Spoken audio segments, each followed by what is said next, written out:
जब सामान्य कानून अपराधियों को रोकने में कमज़ोर पड़ जाए, तब राज्य कोकोका जैसे कठोर हथियारों को निकालता है। कोडगू में पहली बार इसी हथियार का इस्तेमाल हुआ है। आखिर ऐसा क्या हुआ कि सरकार को संगठित अपराध के खिलाफ अपना सबसे सख्त कानून को उतारना पड़ा? सबसे पहले हम लोग खबरों की बात करेंगे, जहां पे देखा जाए तो ये मामला कर्नाटक से जुड़ा हुआ है। कर्नाटक के कोडगू जिले में पहली बार कोकोका के नियम को यहाँ पे दर्ज किया गया है। ये मामला अगर देखा जाए तो ये मामला यहाँ पे संगठित अपराध गतिविधियों से जुड़ा हुआ है, क्योंकि ये ड्रग्स नेटवर्क आपराधिक गतिविधियों पर लगाम लगाने के लिए इसे लाया गया था।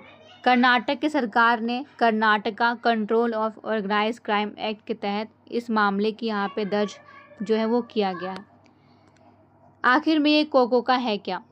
कोकोका की अगर बात करें तो ये यहाँ पे सरकार के द्वारा निकाला गया है, कर्नाटक सरकार के द्वारा, जो एक विशेष कानून है जिसका उद्देश्य है संगठित अपराध और जो भी आपराधिक गिरोह हैं इन सारे चीज़ों को यहाँ पे नियंत्रित करना। ये कानून काफ़ी हद तक महाराष्ट्र के जो प्रसिद्ध मेकोका कानून है उससे जुड़ा हुआ है, क्योंकि इसका प्रभाव इस पर पड़ा है। इसका मुख्य उद्देश्य अगर देखा जाए कोकोका का, तो यहाँ पे जो भी संगठित अपराध सिंडिकेट्स है इन सारे चीज़ों को तोड़ना है। अपराध से यहाँ पे जो भी धन अर्जित किया गया है उन सारी चीज़ों पर कार्रवाई किया जाना, गैंगस्टर नेटवर्क का यहाँ पे खात्मा करना, ड्रग्स तस्करी, उगाही हथियारों की सप्लाई चेन, इन सारे चीज़ों को यहाँ पे रोकना इसका सबसे बड़ा उद्देश्य है। कोकोका को कब लगाया जाता है? देखा जाए तो ये यहाँ पर एक अपराध करने पर कोकोका जो है वो नहीं लगाया जा सकता। इसके लगाने के लिए यहाँ पे कुछ शर्तें दी गई हैं, जैसे कि अपराध किसी संगठित गिरोह के द्वारा ही किया गया हो, आर्थिक लाभ या फिर शक्ति प्राप्त करना इसका उद्देश्य हो, आरोपी के खिलाफ पहले भी किसी गंभीर मामले यहाँ पे दर्ज किया गया हो, या फिर अपराध लगातार और संगठित तरीके से किया गया हो। इन चारों कंडीशन में ही यहाँ पे कोकोका के नियम को लगाया जा सकता है। कोडगू में पहली बार कोकोका को आखिर में क्यों लगाया गया? अगर हम लोग यहाँ पे बात करें कोडगू के बारे में, तो ये एक पारंपरिक रूप से यहाँ पे जो शांत पर्यटन स्थल है उसके रूप में यहाँ पे जाना जाता है। ये कोडगू जिला पर्यटन के लिए ही फेमस है, लेकिन कुछ वर्षों में यहाँ पे बहुत ही ज़्यादा जो ड्रग्स तस्करी है या फिर अंतर जिला अपराध नेटवर्क है या फिर संगठित आपराधिक गिरोह है, इन सारे चीज़ों का मामला यहाँ पे दर्ज किया गया है। पर्यटन क्षेत्रों में बहुत ज़्यादा यहाँ पे अवैध गतिविधियाँ भी बढ़ने लगी थी। इसके तहत सरकार ने यहाँ पर कोडगू को यहाँ पे निकाला है, मतलब कि कोडगू ज़िले में कोकोका जो एक्ट है उसे लागू किया है। 2026 का यहाँ पे रिपोर्ट आया हुआ है, जहाँ पर जो NDPS है इसके तहत यहाँ पे 63 जो ड्रग्स नेटवर्क है इसके बारे में यहाँ पे मामले दर्ज की गई है। ये प्रशासन के लिए बहुत ही यहाँ पे चिंता का विषय भी बन चुका है। कोकोका के तहत कौन कौन से अपराध यहाँ पे आते हैं? सबसे पहले तो यहाँ पे ड्रग्स तस्करी जो है ये आते हैं, NDPS नेटवर्क, अंतर्राष्ट्रीय सप्लाई चेन, उगाही, इन सारे चीज़ों के यहाँ पे कोकोका के तहत देखा गया है। साथ में जो भूमि माफिया है इन सारी गतिविधियों को भी इसमें रखा गया है। हथियारों की तस्करी को भी इसमें रखा गया है। मानव की तस्करी, नकली मुद्रा रैकेट्स, साइबर अपराध, संगठित पशु तस्करी और चोरी, तो इन सारे चीज़ों को इसमें कोकोका के तहत यहाँ पे लागू किया गया है। कोकोका की कुछ प्रमुख विशेषताएं हैं, जैसे कि इसका जो यहाँ पे जमानत का प्रावधान है ये बहुत ज़्यादा कठोर है। सामान्य मामलों की तुलना में देखा जाए तो इसमें जो यहाँ पे जमानत प्राप्त करना देखा जाए तो वो बहुत ही ज़्यादा कठोर है। हिरासत जो है वो बहुत ही लंबी है। पुलिस को यहाँ पे जांच के लिए अधिक समय मिल सकता है।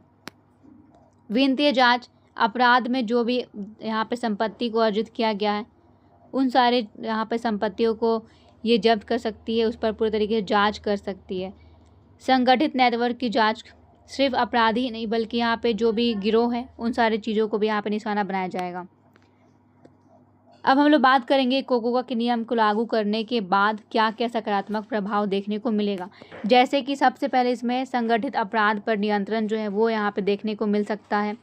ड्रग्स माफिया के ऊपर दबाव जो है ये देखने को मिलेगा। पर्यटन क्षेत्रों की सुरक्षा यहाँ पर बन सकती है, तो ये बहुत ही अच्छा यहाँ पे सकारात्मक रूप से हमें यहाँ पे दर्शाएगा। लेकिन कुछ यहाँ पे चुनौतियाँ भी है, जैसे कि नागरिक स्वतंत्रता का प्रश्न यहाँ पे उठ सकता है, क्योंकि कठोर कानूनों के दुरुपयोग की आशंका यहाँ पे बनी हुई है। लंबी न्यायिक प्रक्रिया है। लंबी न्यायिक प्रक्रिया के तहत यहाँ पे जो भी आर्थिक रूप से कमज़ोर व्यक्ति है तो उनके ऊपर ये बहुत ही बड़ी चुनौती के रूप में आएगा। मानवाधिकार संबंधी चिंताएं भी यहाँ पे आ सकती है। राजनीतिक दुरुपयोग का खतरा भी इसके ऊपर बना रहेगा। भारत से अगर देखा जाए इसके संबंधों में, तो ये केवल भारत के एक राज्य यानी कर्नाटक से जुड़ा हुआ नहीं है, बल्कि ये उन हर राज्यों के मामले में यहाँ पे शामिल हो सकता है जहाँ पे अंतर्राज्यीय वित्तीय तकनीकी और संगठित यहाँ पे व्यवस्था है ये जुड़ी हुई हो। कोको का नियम जो है इसी तरीके से भारत में जितने भी राज्य हैं इन सारे राज्यों को भी अपने यहाँ पे कुछ पर्सनल कानूनों को लागू करना चाहिए, ताकि जो भी स्थानीय स्तर पर क्राइम है उस पर लगाम लगाया जा सके। निष्कर्ष के तौर पर अगर हम लोग बात करें तो ये कोडगू में पहली बार कोकोका का नियम लागू होना केवल एक कानूनी कार्रवाई नहीं, बल्कि ये संकेत देता है कि कर्नाटक राज्य संगठित अपराध, विशेष करके ड्रग्स नेटवर्क और जो भी यहाँ पे आपराधिक सिंडिकेट्स है, इन सारी चीज़ों के खिलाफ में अधिक आक्रामक रणनीति अपना रही है। हालांकि कुछ ऐसे कठोर कानून अपराध यहाँ पर नियंत्रण में प्रभावी हो सकते हैं, लेकिन उनकी सफलता इस बात पर निर्भर नहीं करेगी। उनका उपयोग कानून के शासन, न्यायिक निगरानी और मानवाधिकारों के संतुलन के साथ ही यहाँ पे किया जा सकता है।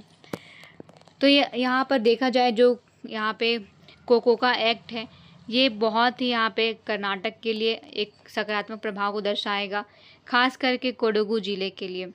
ये एक तरीके से यहाँ पे एग्जाम्पल के रूप में भी उभरा हुआ है उन सारे राज्यों में जहाँ पर मानव तस्करी या फिर पशुओं की तस्करी की जाती है, या फिर यहाँ पर जो भी संपत्ति से संबंधित जो भी यहाँ पे क्राइम है, उन सारे चीज़ों पर लगाम लगाने के लिए हर राज्यों के लिए ये एक एग्जाम्पल के तौर पर उठा है और इसे एक तरीके से यहाँ पे अपनाना बहुत ही सकारात्मक प्रभाव को दर्शाएगा।